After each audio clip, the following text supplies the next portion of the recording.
I am not under the guidance or the supervision of Honorable Kimani Chungwa. I am not under the guidance or supervision of the majority whip of this House, nor the minority whip.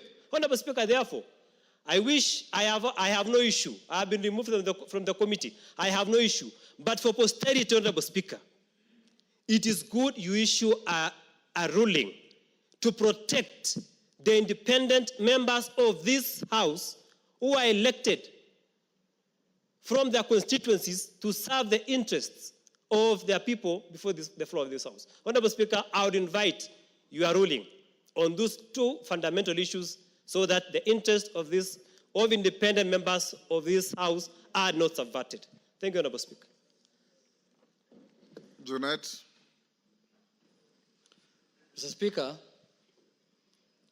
I've been in this parliament since the new constitution came into place, Mr. Speaker.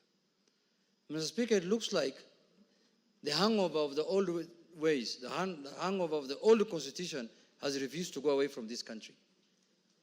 Mr. Speaker, you've been a member of parliament for long.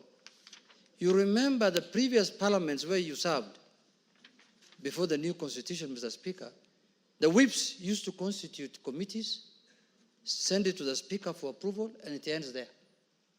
Under the new constitution, Mr. Speaker, a standing committee was formed called Selection Committee that deals with issues of placement in committees.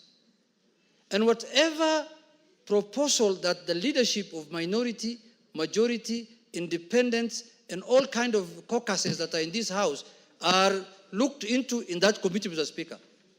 That committee has representation from all sectors. It has representation from the majority. It has representation from the minority. It has representation from the independents, the so-called quote-in-quote. It has representation from small parties, non-parliamentary parties.